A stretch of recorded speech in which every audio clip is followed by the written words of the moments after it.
Okay, good afternoon, everyone. It's 2:05 in the afternoon. My name is Pablo Avila from the Center for Teaching and Learning, and I have my colleague Priscilla from the center as well. Thank you for joining us for this session this afternoon.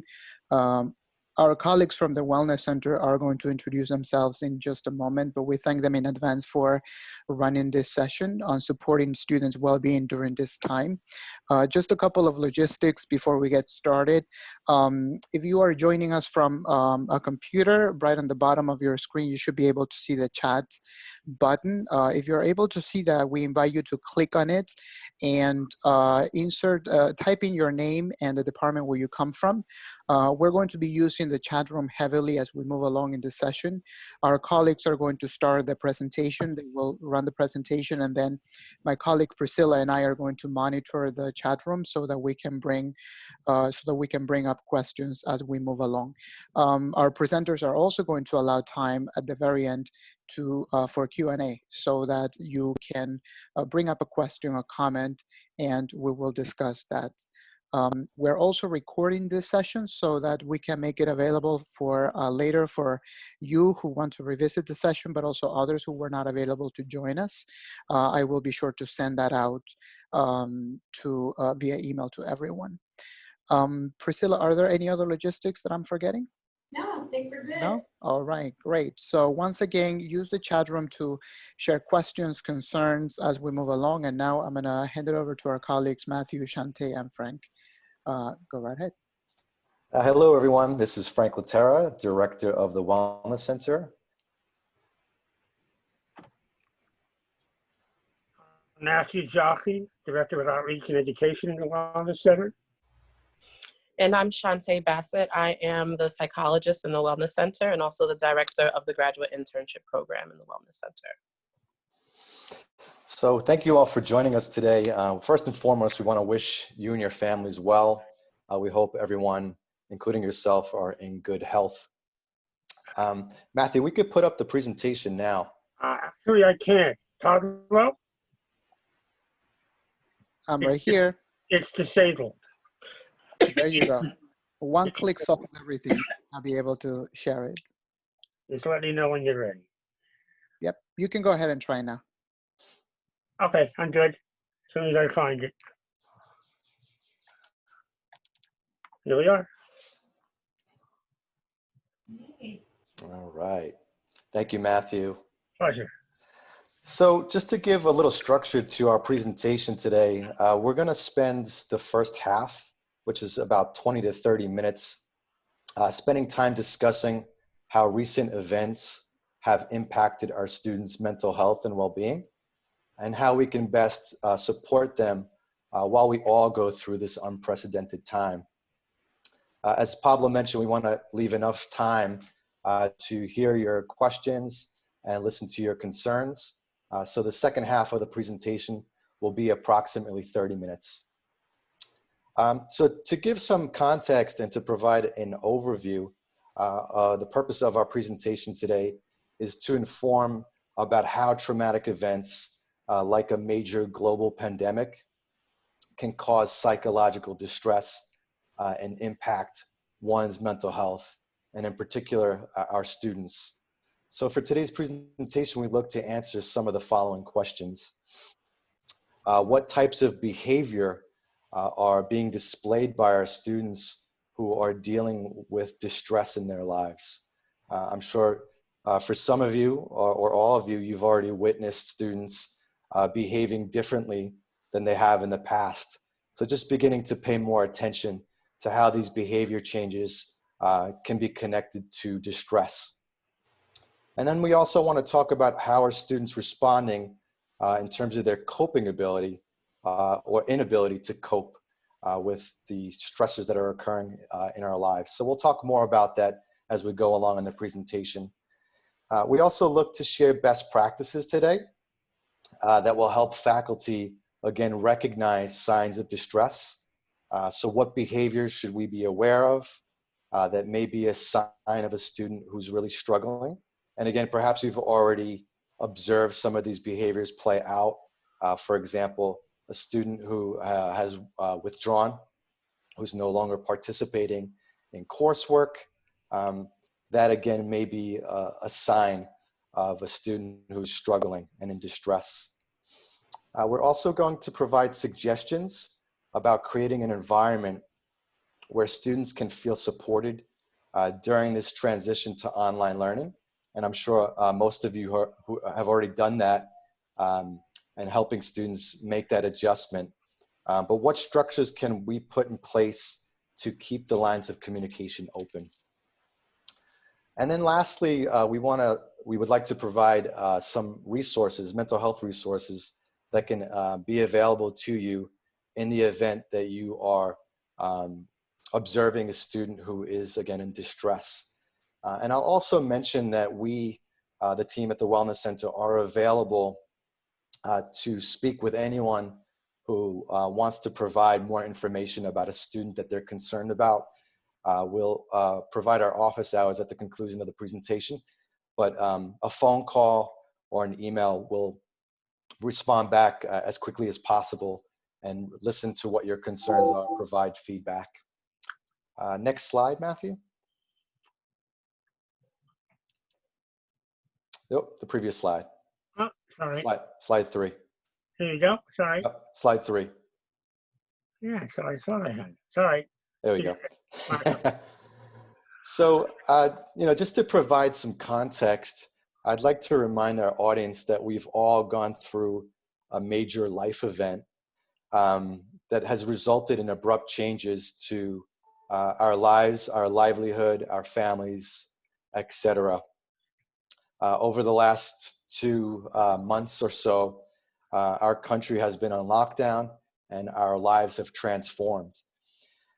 And so for our students, there was a sudden change in learning, going from in-person to distance learning. So being on campus, engaging with professors and peers, to having to abruptly change to being at home. And not only being at home, but learning sort of on the go, these new platforms that we're all still learning to use, whether it's Zoom, WebEx, Blackboard, etc. Really learning to manage these platforms while the semester is occurring. Lastly, we and our students have had to learn to cope with major concerns in our life, one of them being medical concerns.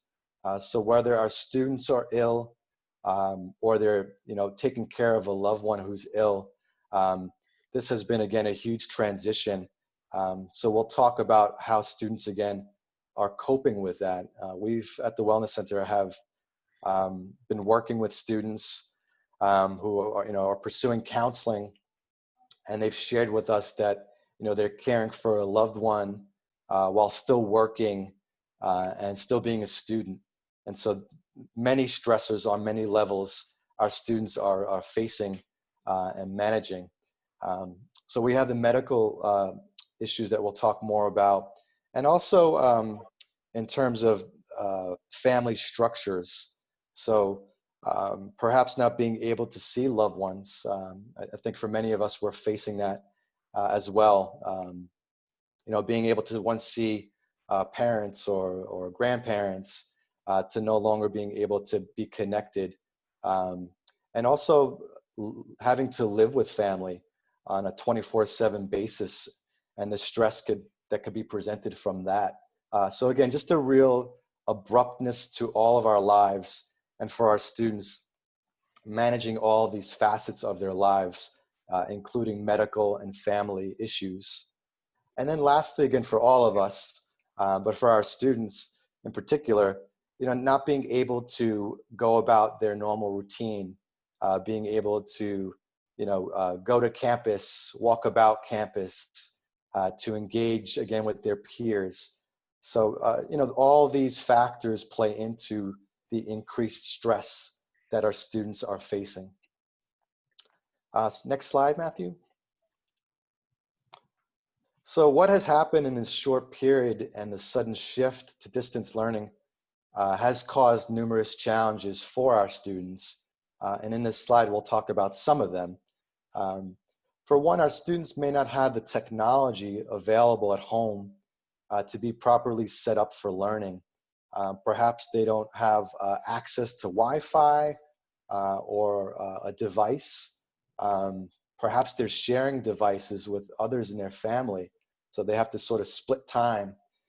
So that is, again, a major challenge that we've, again, have learned from our students who are in counseling. Students may not have available space to engage in classwork and to study. So I'm guessing, and we've, again, gotten feedback that there's been an uptick in distractions at home because of other families being present, other family members being present, taking on additional tasks at home. We know that our students, some of them, share small spaces with their loved ones. So, the lack of privacy has been an issue for us at the Wellness Center, where our students can't participate in a counseling session because they have other people around. So we've had to sort of work around that, but it is a continued challenge for our students. And I imagine the same is happening when they're trying to engage in the classroom. I'll also mention here, and we'll talk more about it, but for many of our students who are now home 24/7 with family members, the dynamics that have played out prior to this are sort of magnified. So for example, we've had recently students who have discussed having to face domestic violence more so than in the past. So just, again, being around people that you may not want to be around, to put it frankly. And so we'll talk a little bit more about that today as well. Again, it's a blessing to be around family, but for many of our students, it may present additional stressors and more challenges to them. The other thing to mention is that our students have less contact with their peers and social support groups, which again may increase stress as well as isolation, feelings of isolation. So for many of our students, going to campus was a sanctuary for them. For, again, some of the students that I've engaged with over the years, they would spend the whole day on campus and make it part of sort of their full day to be engaged with students, to be participating in activities. The more extreme example, but very much a real example, are those students who are homeless and who used campus as a sanctuary, as a place to stay, as opposed to being in a shelter or being about in the city. And so again, just numerous challenges that we've have heard from our students in the last several weeks.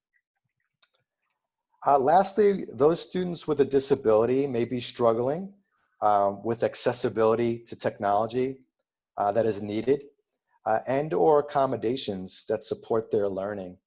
So this is, again, some of the information that we're learning from students who have reached out to us, that, again, the sudden, abrupt change, particularly for students with disabilities, has been difficult. And so these are just some of the challenges. I'm sure you have all heard of more. So we'll talk about that as we go on.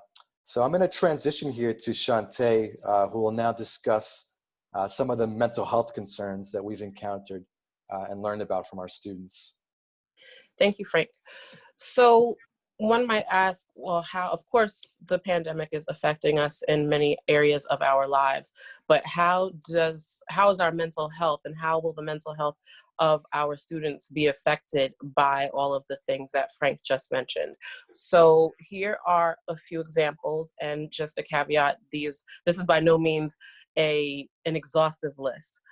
So an increase in anxiety, depression, and a sense of isolation, which may be reflected in behavior, in writing, and communication. So of course, we've all transitioned to distance learning.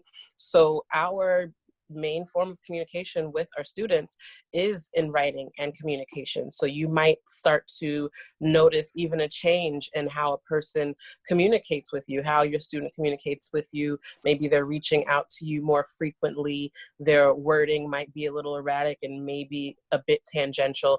That could be the result of an increase in anxiety, depression, and other mental health challenges. Increased risk of substance misuse. So students might have used substances occasionally before, but now because they're home all the time, they might be using it more frequently, have greater access to it. So that's another way. And also students might be utilizing substances to self-medicate the things in the bullet prior. So the anxiety, depression, feeling isolated, not being able to connect with other students and other loved ones. Increase in violence in the home, for example, domestic violence, and Frank spoke to this as well. There has been an increase in domestic violence reports. A lot of students came to campus to escape. It was a safe haven for them, like Frank said. So now they are unfortunately not stationed, but what's the word? Sheltering in place with the person who is abusing them, whether it's physical abuse or mental or emotional abuse. Interpersonal problems with family members, and that could be related to the previous bullet. Having difficulty not really being able to communicate with certain family members effectively. Sometimes you can go out and take a walk. Sometimes you can go out and maybe go to the mall and just relate to your friends and other people, but we don't have that opportunity, and neither do our students. A lack of motivation or concentration, unable to be productive, manage time, and easily distracted. So you might be in a Zoom meeting, although I know many professors have moved away from that. You might have been in a Zoom meeting or a Google Classroom and seen a student looking everywhere but the screen where the PowerPoint is being presented. That doesn't mean that the student is just uninterested. They could be having a really tough time transitioning to distance learning. They might be distracted by what else is going on in their home because they might be living with multiple family members or having to take care of children. Also, a lack of motivation. You might find that assignments might not be submitted in a timely manner. Some professors might think, you're home, what else do you have to do? But there are a lot of other things that our students are up against and dealing with in the midst of the pandemic. Feeling overwhelmed by information, and this is a big one, and I know that our professors, our faculty can definitely attest to this because, once we heard that we would be transitioning to distance learning, there were a lot of emails. There's even a listserv for those who are teaching during the semester and need assistance with Blackboard and things of that nature. So imagine how it feels for our students to be overwhelmed with information, and not just information concerning school, but information concerning family members who might not be living with them. They might not be able to contact them. A flood of information from the media, hearing the constant reports of how many people have contracted COVID, the number of deaths and how they're rising and things like that. So we have to be mindful that just in the same way that we feel overwhelmed by information sometimes, our students are experiencing very much the same thing.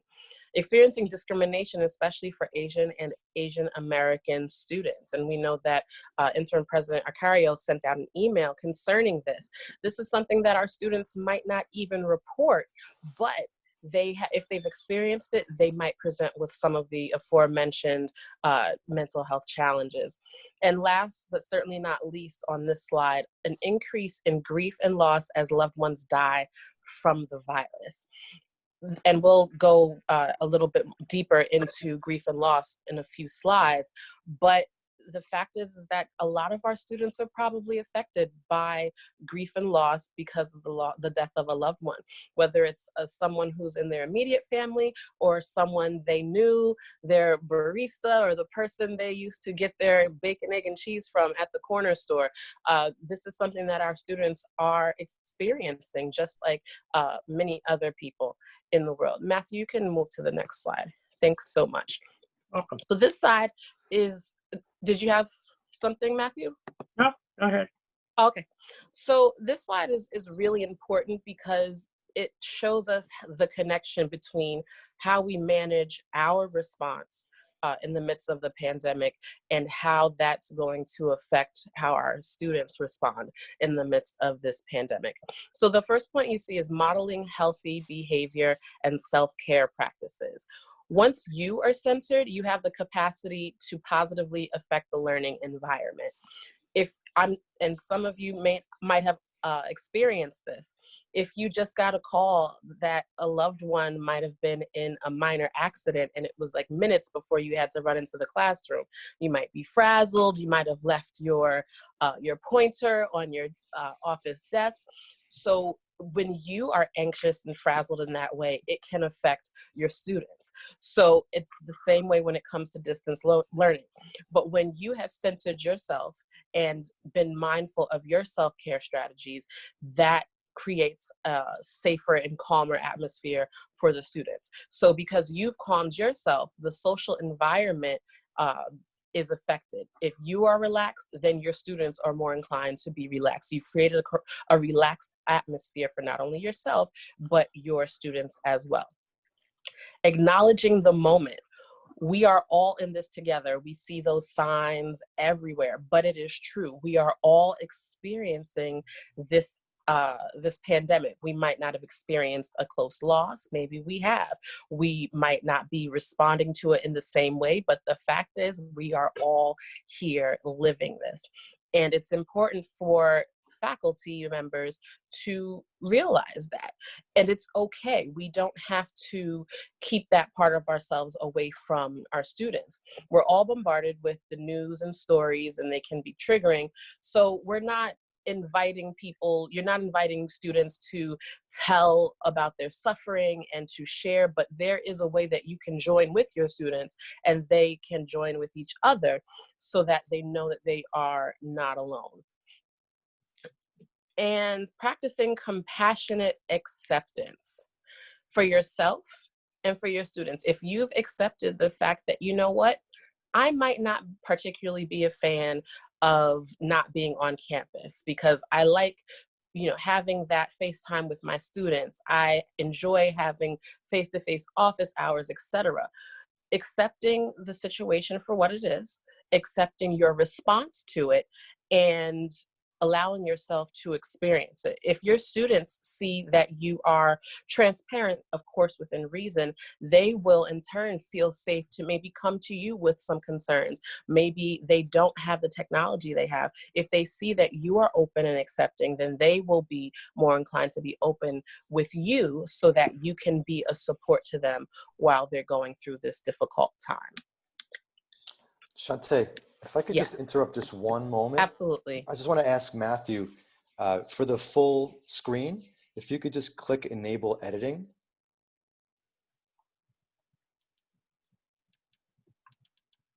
Okay, done. Oh, okay. Yeah, enable editing and then slideshow. Yeah, and it's slideshow and start slideshow. And then current slide. From current slide. Great. Thank you, Awesome. Matthew. Perfect. Okay, so now we're going to shift it over to Matthew, I believe. Or is that still me? That's still you. Oh, okay. Something didn't sound right when I said that. Okay, so how do we set the tone and create an environment for learning? And not just any environment, but a safe and relaxed environment. You can just click. Okay. Okay, so first we're going to express appreciation for what's going on. Appreciate that despite the suffering students have arrived with, intention to focus their attention on the present moment. Remind them that they are not alone. So it's something as simple as saying, you know what, I'm so glad that all of you made it for class today. That can be impactful for our students because we don't know what they dealt with in order to get on the Zoom or to log in or to get that assignment in on time. Be sensitive and recognize students' special circumstances. And sometimes this can be difficult. I've heard professors say, well, we don't know if they're telling the truth or not. But oftentimes it's best to err on the side of not caution, but compassion, and understanding that because we're experiencing distance learning at this time, we don't know what they're going through. So it's important that we be sensitive and be aware of how we communicate with our students, as well as how they communicate with us, which I mentioned earlier. Be flexible, but set limits.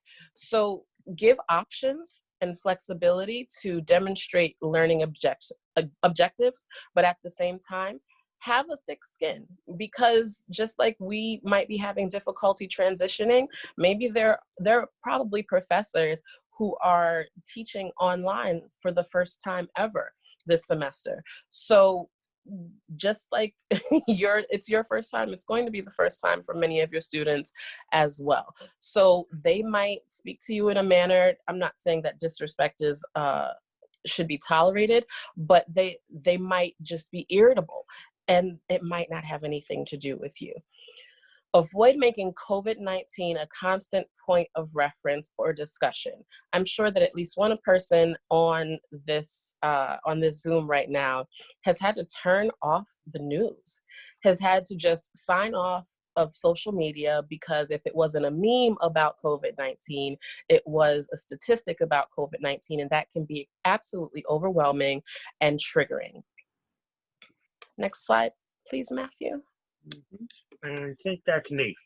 All right, so we are going to transition over to Matthew. So I want to talk about 5 things that can be done which would set the tone to create an environment for learning. First, of course, is self-care in the classroom, which Shantae and Frank have referenced earlier today. There are a number of things you can consider doing, such as CALM, which stands for chest, arms, legs, and mouth, which is a way of just sort of checking in with yourself and becoming focused and being in the moment to maximize learning. Humor is also something that's really terrific. The pandemic is such a crisis, we have to find a way to laugh at what's going on, even though it's so serious, so we can keep our head above water. And doing it in the classroom can sort of break the ice and keep the tone playful and keep the learning going forward. The third is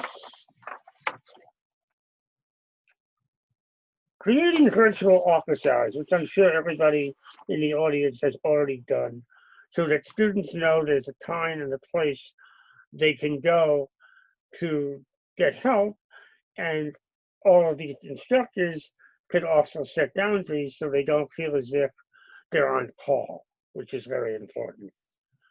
And of course, to be aware of other mental health and other kinds of resources, both on campus as well as off campus, and we'll be giving you at the end a number of references in the form of a kind of virtual handout that Pablo will get to you, that you can use, and we'll go over briefly about what's out there to help all of us. And then, of course, there's the issue of addressing an emergency, okay? Always call 911, or if it's a non-emergency, but you want to have somebody intervene, there's a mobile crisis program, and the Wellness Center can be of help in facilitating that with you.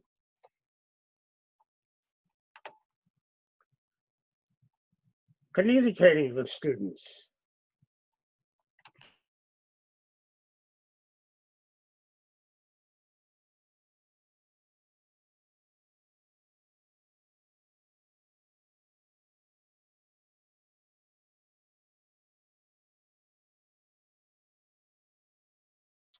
Oops. So the first one is, I'm feeling overwhelmed, scared, concerned, confused. The response could be, thanks for bringing this up and sharing it with me. These are definitely uncertain times. It sounds like talking with someone about this could be helpful for you. I'd be happy to help connect you with a campus resource who could offer some support. So this is another way that somebody perhaps who is not necessarily familiar with mental health challenges and how to approach a student. This is sort of a mini generalized script that you could use to open up the conversation. And the other is I can't focus. I'm really struggling with getting my work done. Given what's going on in the world, I can understand it must be difficult for you to focus right now. And of course, Frank referenced this in the beginning about adapting to distance learning and the struggles of learning the mechanics on both sides. Some students have mentioned that it's been helpful to have someone to talk to and have reached out to the Wellness Center for support. And you can also go to the website, which is for faculty and staff.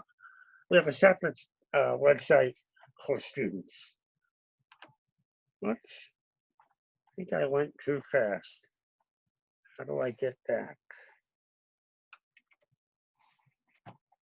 Okay, try this again. So I want to talk about an acronym, HEART. Hear what the student is saying. Empathize with student situations. Assess what the student's needs are. Refer to campus resources and utilize the after-hours hotline, which is New York City government-sponsored NYC Well 1-888 NYC Well. And lastly, tell the appropriate campus official or department and contact 911 if it's an emergency.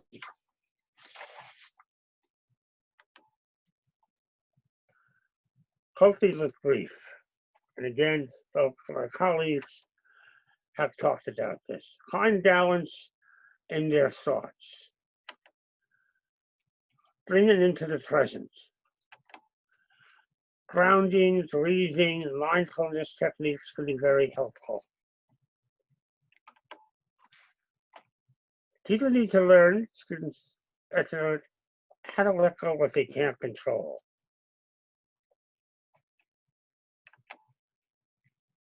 Be good to yourself. Self-compassion is critical and often the last thing we think of doing. Self-kindness versus self-judgment. We tend to be very critical. It seems to be almost a natural impulse to find the dark side rather than the positive side. A sense of common humanity.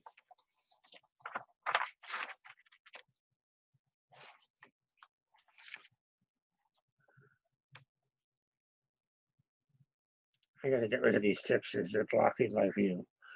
And then versus being isolated. So even though we're alone in lockdown, there are numerous ways we can affect a community for ourselves. Mindfulness versus over-identification, which is swept away by negative reactions and feelings. You have to sort of control what you expose yourself to. There's a lot of stuff going out in the media, and people talk about it on social media as well. And it's easy to get sort of sucked in. So this is a way to help students to focus on the present rather than the sort of gloom and doom future that is being conjured up sometimes. Practicing self-care.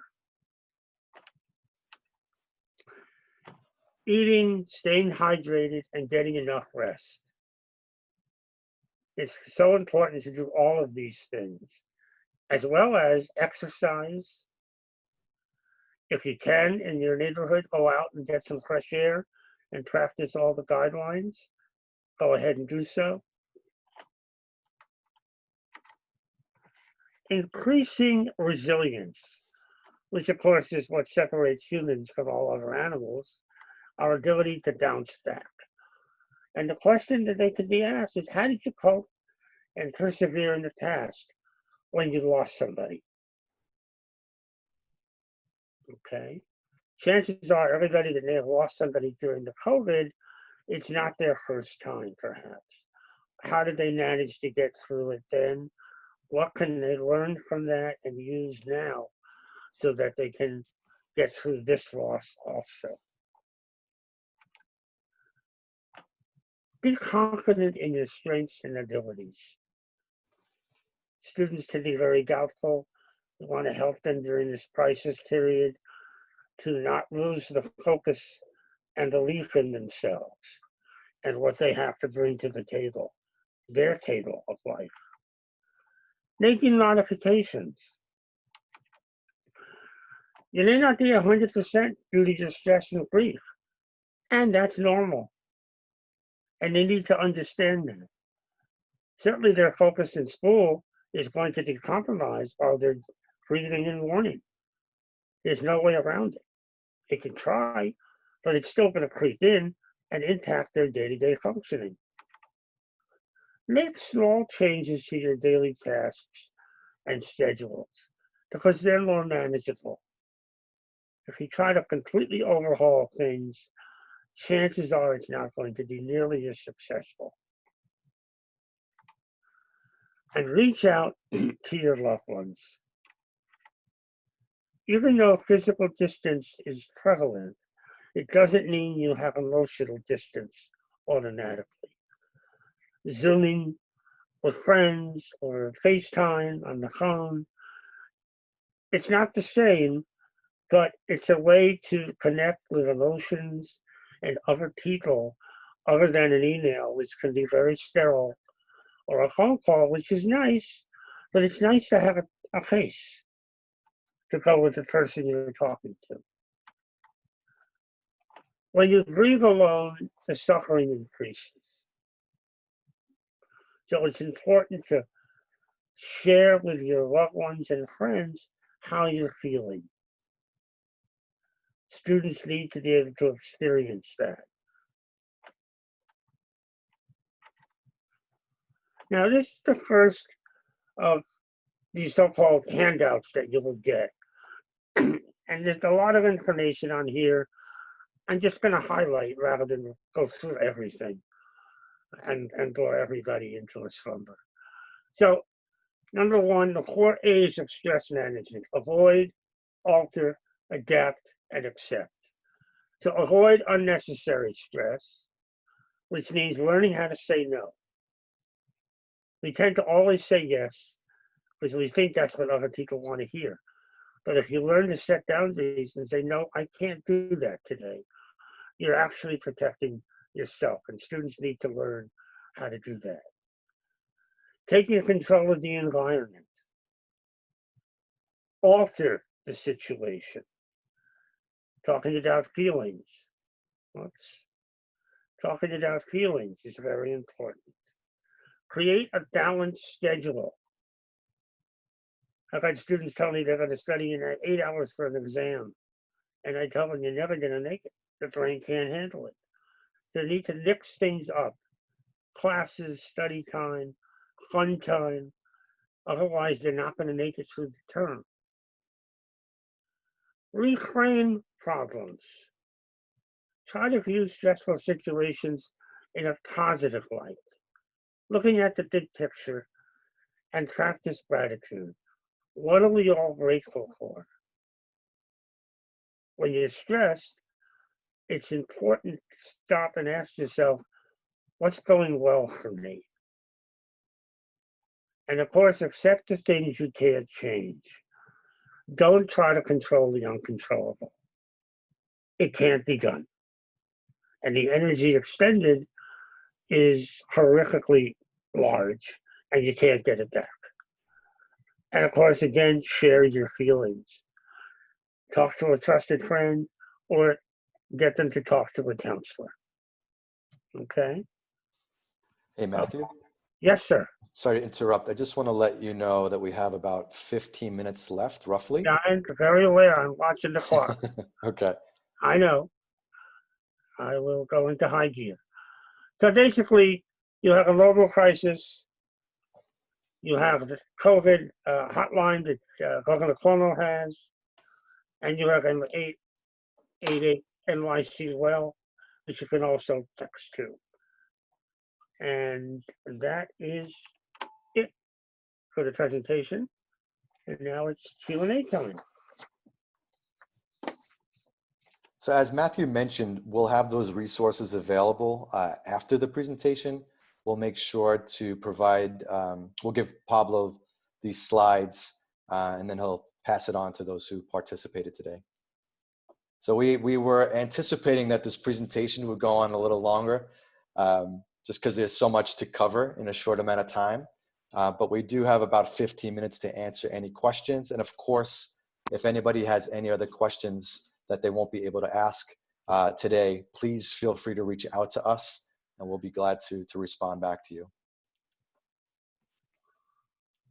I can bring up one question that came up on the chat room. I think it has been addressed in some ways, but the question is, what are some effective strategies you can suggest to bring the human element when face-to-face classes are not possible?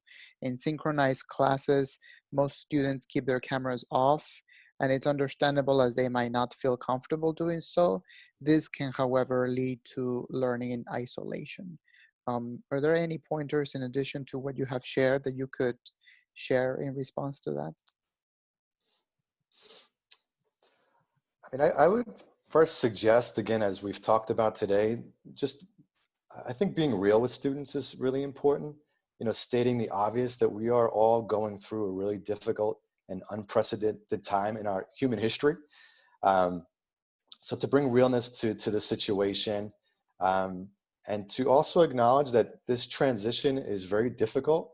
You bring up the point about showing your face on camera. Just as a point of reference, because I learned this recently, I think Shantae might have actually mentioned it to me. Some of our students might be embarrassed to show where they live, right? It's really a thing that I hadn't considered, but to also acknowledge that for our students, again, being at home is a major transition and a place where they might not want to be, let alone show to their peers and their professor. So just to keep that in mind. So as an overall, just to be sensitive to where we're at as a community, as our humanity, and then to also acknowledge that our students may be struggling. And I'll also say this, I actually counseled a student on Friday who said he was doing great, that he was actually happy to be home and that his commute time, not having to commute saved him time to do the things that he was interested in. So there's a spectrum, right? So some students might be really struggling, and then there are others who are, okay, and they're resilient and they're doing just fine. So just to acknowledge the whole spectrum and to be real with our students. Shantae and Matthew, I don't know if you want to add. In the interest of time, ditto. I think if you refer to the tips and pointers that we have in the PowerPoint and the handouts that you're going to receive, I think all of those things come together to create, like I said, a safe environment for our students. If they don't turn on their camera, then let them know that you're available for check-ins and the chat is available, and try your best not to make it punitive if their screen isn't on. Give them alternatives. An additional question that comes up on the chat room, it reads the following. I have an adjunct who has just reached out to me. His student has lost everyone in his household and he's too overwhelmed to finish the semester. Is there a way he can withdraw and it won't penalize him? I heard there's about a medical withdrawal, but not sure if this would fall under it. It may be a challenging question in terms of the withdrawal part, but I wonder, Frank, Shantae, and Matthew, if you could offer any guidance as to what kind of support can be provided to this adjunct in supporting that student. A medical withdrawal, and Matthew and Frank, you can definitely chime in, would apply. If the student is mentally having difficulty functioning, they would definitely be, I would encourage them to apply. The only challenge with that is that you usually need some kind of medical paperwork that says you're having, this particular challenge. However, these are unprecedented times. So I would still encourage the student to try and see, because the requirements might be relaxed during such a time as this. I would still encourage the student to pursue that. If I can jump in as well, you would definitely want to contact Luz Royale in the health center, who handles the medical leaves. And I would encourage the adjunct to ask and work with the student. I think that if he or she could acquire death certificates of these people, that would be in lieu of any kind of medical diagnosis of an emotional disturbance and grief. And I think they would be successful in negotiating the medical leave. You just have to remember, you have to check with the financial aid dimension of it as well, and should be done before signing all kinds of things officially. But as Shante said, the rule book is being written as we speak. So I think that all of the original rulings may not apply right now, but it's definitely something that you should pursue. Thank you. Neetu, I think you had a question. Go right ahead. Oh, yeah, this is in the follow-up about the question about the camera. I never make it compulsory, and I think it is the right thing to do to make it like an optional. But then, like, you know, they're like at least one student who asked me, like, we were having like a general discussion that how they are missing that human element, you know, and they feel isolated, not about just one course, but overall. Yeah. So, you know, I totally agree with the respect, and camera shouldn't be, you know, made compulsory. And I personally feel the same. I also sometimes don't feel comfortable sharing my own camera, you know. Sometimes I do, sometimes I don't, you know. So it equally applies to the professor as well as the students. But, you know, like some of the human elements, you know, because this can go to the fall too. We don't know, you know. And right now it's like still the beginning, you know, they have been to this process like 1 month or so. But, you know, if it goes prolonged, you know, how long they are able to cope up with that, and what could be the effective strategies, you know. I mean, my students are very active in chat. I'm not like very, you know, chat person, but I'm trying to catch, you know, keep up with that. But what other suggestions, you know, like from the you know, professor point of view, if the student, you know, they like that student you know, on a journal basis asking like how long this will go, and I like my classes face to face, you know, I'm missing that human element, you know. So it's like I don't know what answer. I mean, we try. He was talking about all the courses overall that he's taking, so I don't know. I just told him that, you know, there are pictures in the book, and I sometimes provide, you know, some short videos and those kind of things, and have synchronous class. At least they can hear my voice. I'm just trying, you know. I don't know what else can be done. Yeah, I think to tease out a question that you might have had in that is about, you know, what's going to happen in the future if a student asks in some form. And I think, you know, the future is unknown to all of us, which can be a really scary place to be. But as we've talked a little bit about today, accepting the moment as it is right now might be a helpful exercise that you conduct with your students, whether it's in written form or in discussion. But, you know, what does it feel like to not know what's going to happen next week, you know, next semester and beyond? It is a scary place to be, but also I think an opportunity to engage in discussion about how people are able to cope and also self-soothe. Just a thought. And another thing is that it also, I have read like articles where I have read that being on computer for too long, you know, can cause anxiety, you know. Do you have any suggestion for that? I know for me, I haven't read anything specifically about screen time, although I know there's some new research coming out about that, but I haven't really had the opportunity to knowledge myself. I don't know, Shante or Matthew, if you have anything. I can't refer to a specific article either, but in that vein, I would encourage professors as much as possible to mix it up a bit. And Professor, you mentioned sometimes assigning videos and there being pictures. Definitely be versatile in how you present the material. That will help it from getting, prevent it from being monotonous for the students. And it also gives them a sense of expectancy, like, oh, well, I don't know how she's going to present today. I don't know how he's going to conduct the discussion piece today. And that may, even increase their motivation to not only come to class, but be present in class. I could share personally as well. Last week was, for me, number of meetings every day through Zoom. And I was exhausted at the end of the day. And I had been sitting for most of the day. So again, it speaks to just when you're not moving and you're not sort of burning energy, but you're sitting, you're sedentary and you're staring for long periods of time, how that can impact you. So as Shantae is saying, shake it up as much as possible.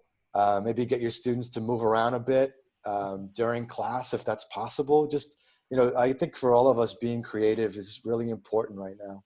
Yeah, I agree. Like many students are finding it very exciting. They are very, engaged, and most of the students, they are doing pretty good. But there are few students, and I just want to help each and everybody. It's almost impossible, but I try to.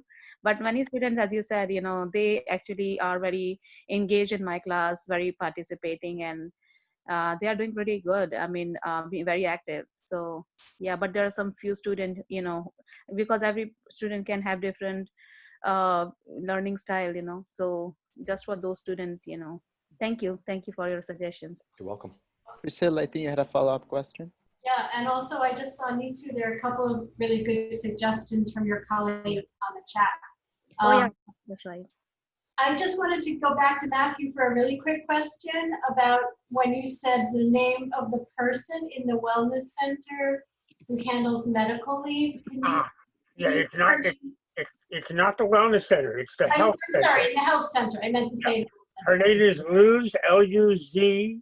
Uh-huh. Last name Royal, R-U-Y-O-L. Okay.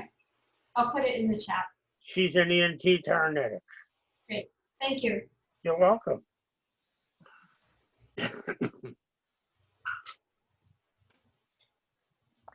Any other questions from anyone else, or comments, or something that you'd like to share?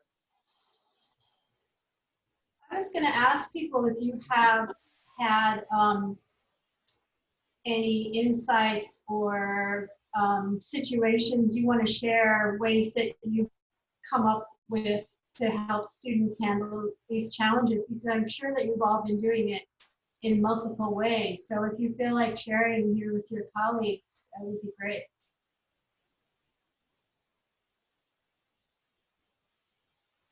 I mean, I think a lot has already been said, just in terms of, I mean, one of the things that we keep going over and over about being flexible, being real, and, empathizing, showing your students that you're right there with them and you understand what they're experiencing.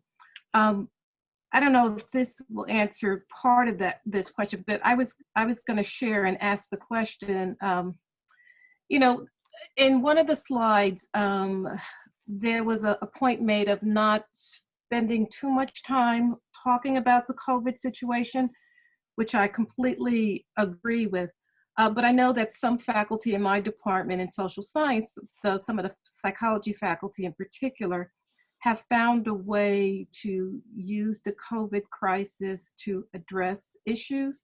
I mean, I know, for example, it's just fortuitous. I'm teaching abnormal psychology. So it's easier in a class like that when you're sort of talking about mental health issues and stress and so forth. But, I've created assignments that encourage students to access information that will be helpful for them. Like I have, for example, students researching the website of the American Psychological Association because they have a COVID-19 list on, ways of coping that might be helpful.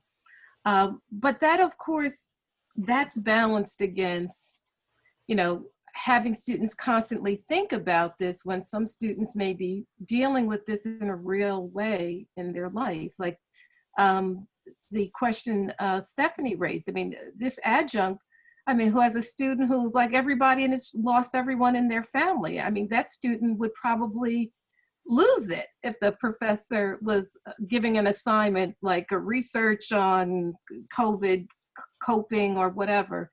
So it really is, it's a judgment call in terms of, can I provide a little bit that will be useful and supportive and that will get students to engage in some reflective exercises or practices. I know like the archives has invited people to submit things that they're doing in class. So there's a sense that throughout the college, in some classrooms, there is going to be a lot of work, or maybe not a lot, but there's going to be work focused on discussion of COVID and how people are living through this, experiencing it, managing it. And I just think we have to really, be careful about what we do in the classroom. I mean, this is an important time, and for historical reason, it makes sense that we'd want to archive some of this, but it's a balance. And that's just, I hope people are really thinking about that when they're doing this. I think that's an excellent point, and I just want to chime in a little bit quickly. This, in terms of universal design and considering that students may be in very different places, and we talked about this earlier too, in terms of how they are learning remotely, I think it works here as well. Are there ways that you can consider there might be options to offer students around certain content areas, so that if somebody is triggered by too much dealing with the virus, they have an option to go to that's going to take them in a different regard. And then seeing their classmates' stuff related to COVID also might help them get into it in a different way. Just a couple of thoughts. No, and you're right, Priscilla. And one of the things I've found in some of the discussion board assignments that I've given that's been around COVID, it's been really nice to see students supporting others and giving students suggestions on what they do and what might be helpful. So that's been a really nice, sort of outcome of this, of one of the discussions that I've created. But you have to really be thoughtful about how you're using this if you are going to use this in the classroom. Completely agree. Yeah.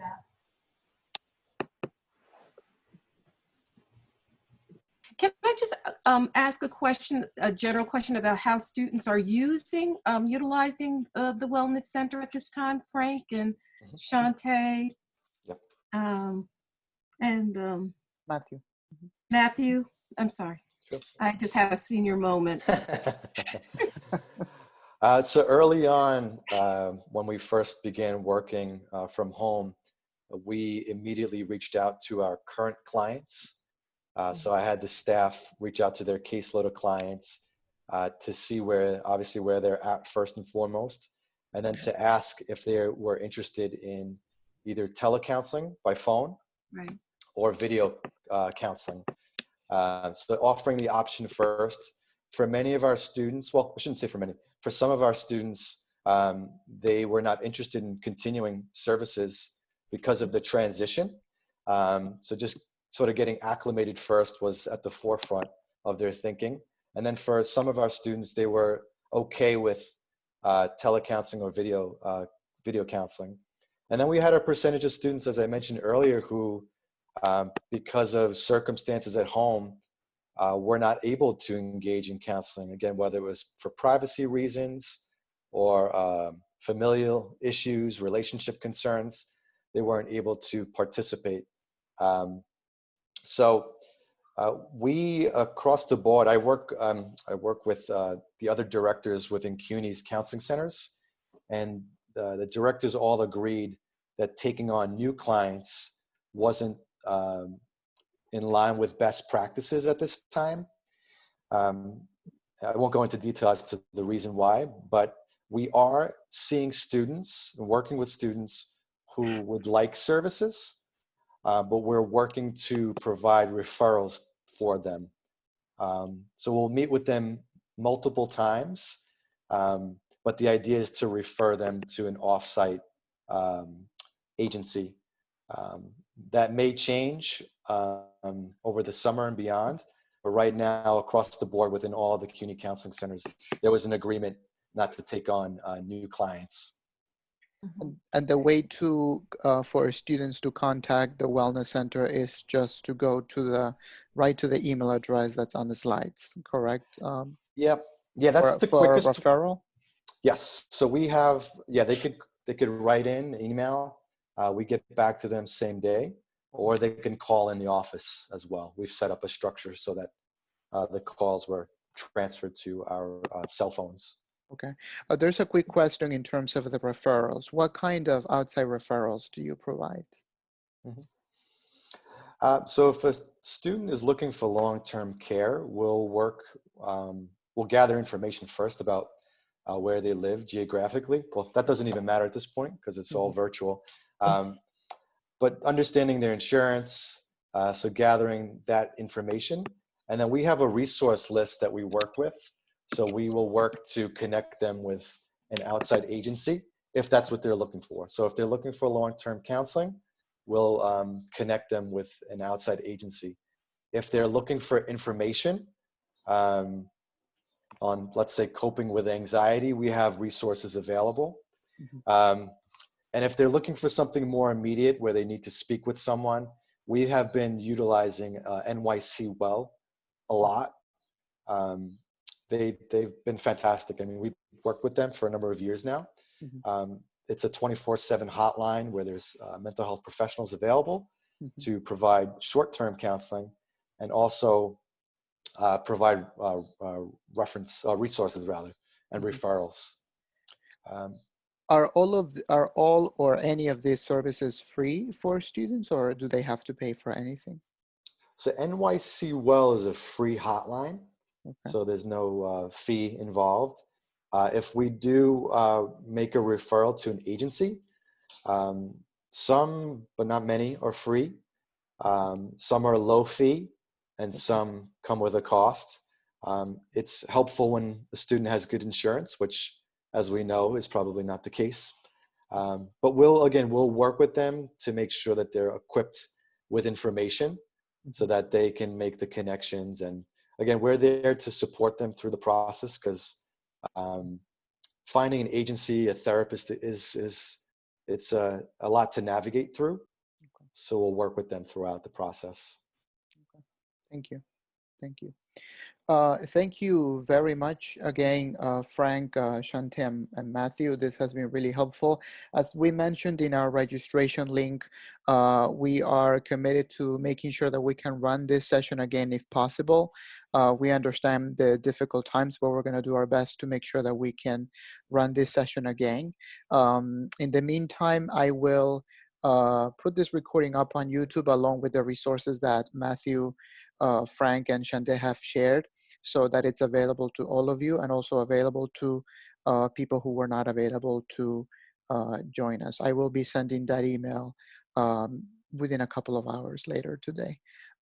So that's it for this session. Thank you once again to all of you for joining us. And by the way, there's a Q&A session for those of you who are interested on Blackboard. It's this coming Friday at 2 p.m. in the afternoon. I'm going to announce that in an email a little later, but it's this Friday, 2 p.m. Q&A session on Blackboard. We have run a number of sessions on Blackboard, so we're opening this up to any questions that faculty may have. I will be sending that in an email in a few hours as well. All right. Thank you Pablo, once again. Yes, Frank. Just one very quick announcement. May is Mental Health Awareness Month. So we will be sending out an email this week listing all of our programs that we're going to be offering. We're going to continue running a series of mental health forums addressing different topics. So we'll have the dates, times available in the email this week. I just want to make a note of that. Thank you, everyone. Thank you. Thank Thank you. you, Frank. Thank you, everyone. Stay Thank safe. you. Have a You too. Be well, everyone. You take care. Bye-bye. Bye.